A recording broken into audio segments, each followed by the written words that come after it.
ఇష్టమైన చోట, ప్రేమ ఉన్న చోట కష్టం కూడా ఎలా ఉంటుంది? రైట్? దేవునికి స్తోత్రం.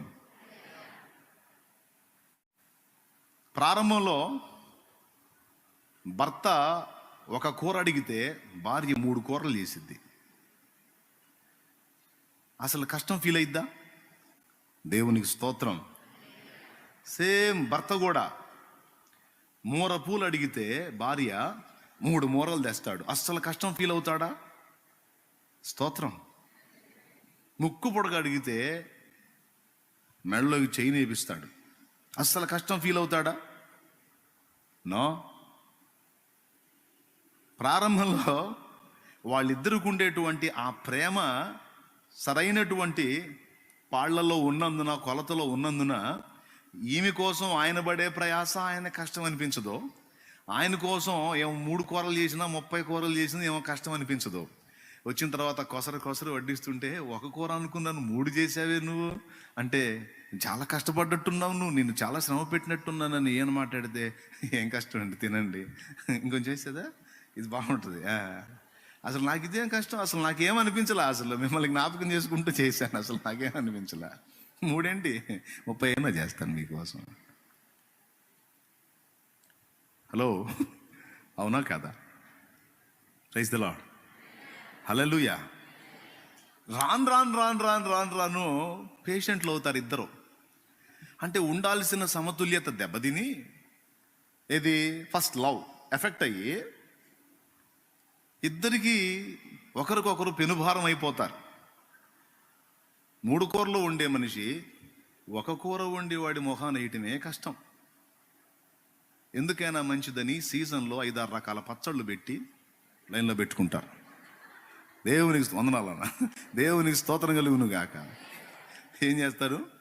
5-6 రకాల పచ్చళ్ళు చేసి జాడీలుగా పెట్టుకొని లైన్లో పెట్టుకుంటారు. ఎప్పుడు ఈ విధవాయికి 3-4 రకాల కూరలు యాడ్ చేసి పెట్టేది. ఒక్కోసారి ఏం చేస్తుంది తెలుసా? ఏ కూర వండకపోతే ఏ టీవీ సీరియల్ చూస్తానో ఎందులోనో లేదా పిచ్చాపాటి మీటింగులోనో ఉండి కూర చేయటం వల్ల కాలేదనుకో, కొంతమంది తెలివైన వాళ్ళు భర్త వచ్చేటప్పటికి అట్లా వండుకుంటారు. ఏమ్మాయి ఏంది అలా పండుకున్నా, ఏంది కొంచెం బాగాలేదు, కూర కొట్టింది, ఇప్పుడు ఏం చేయాలి? అరే బాగాలేదా, ఏమన్నా హాస్పిటల్లో చూపించమంటుందా? ఏం అవసరం లేదండి, కాసేపు అట్లా రెస్ట్ తీసుకుంటే తగ్గిపోతుంది. మీకేం కూర చేయలేకపోయానని బాధగా ఉందా? అరే ఏం పర్వాలేదు, జాడీలో పచ్చళ్ళు ఉన్నాయి, వేసుకుంటా. కొంతమంది ఈ టైపులో కవర్ చేస్తే కొంతమంది డైరెక్ట్గానే చెబుతారు, కూర చేయలే, ఏంది రోజు చేయట్లేదా, ఏంది పచ్చడి వేసుకొని తిను. హల్లెలూయా.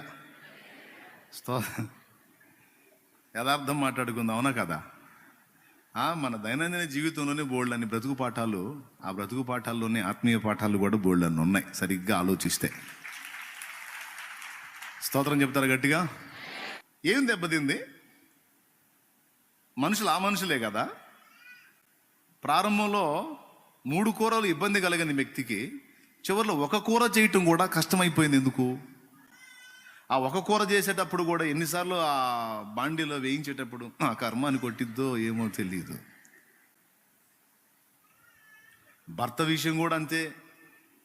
అంతకుముందు ఎంత చేసినా కూడా ఆమెకి ఏముందమ్మా ఇదే ఉంది అనే మనిషి నీకోసం నా బతుకంతా ధారపోసాను కదా దరిద్రపుదాన అని సణుగుతా గొణుగుతా వాగుతా ఉంటాడు.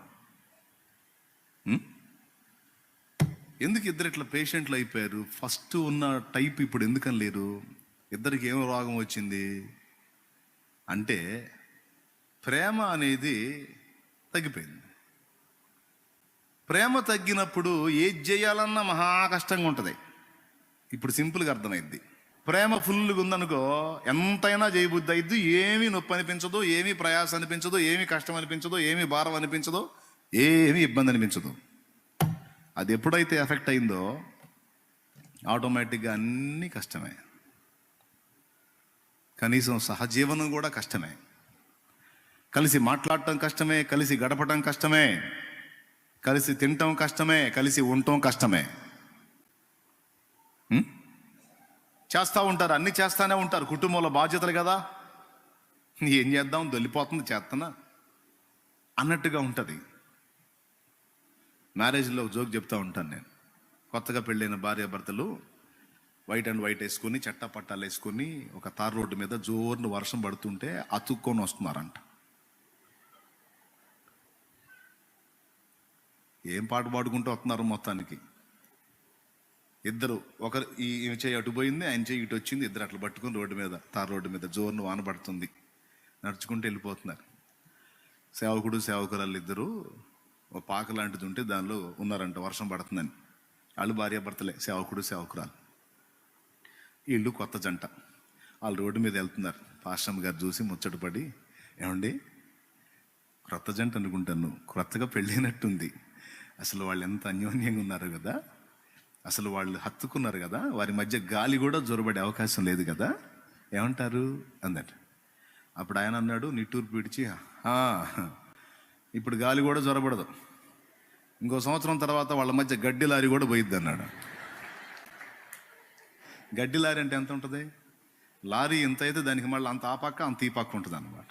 అంటే అంత ఎడం వచ్చేసిద్ది అంటాడు. ఎందుకు వచ్చిద్ది అన్న పాయింట్కి ఆన్సర్ ఏంటంటే, ప్రేమ అనేది కొరబడిద్ది. కొన్ని విలువైన విషయాలు అందిస్తారు దేవుని కృపలో, దేవుని నడిపింపులో. చాలా జాగ్రత్తగా వినండి. జస్ట్ ఏదో మిమ్మల్ని కాసేపు హాస్యంతో నవ్వించాలని ఈ మాటలు చెప్పట్లా. నయానో భయానో నవ్విస్తూనో కవిస్తూనో ఒక విలువైన పాఠాన్ని మీకు నేర్పాలనేది నా ఆరాటం. ప్రైజ్ ది లార్డ్, హల్లెలూయా. ఇక్కడ పాయింట్ ఏంటంటే, మనలో దెబ్బ తినకుండా ఎప్పటికీ బ్యాలెన్స్గా ఉండాల్సినవి కొన్ని ఉన్నాయి. అవి మనలో లాస్ అయినప్పుడు మన నుంచి ఆపోజిట్ ఫలితాలు వస్తుంటాయి. అవి మనలో బ్యాలెన్స్గా ఉన్నప్పుడు సత్ఫలితాలు వస్తుంటాయి మనలో నుంచి. మనందరం కూడా ఈ విషయాలని కేర్ఫుల్గా ఎప్పటికప్పుడు పరిశీలించుకుంటూ ఉండాలి.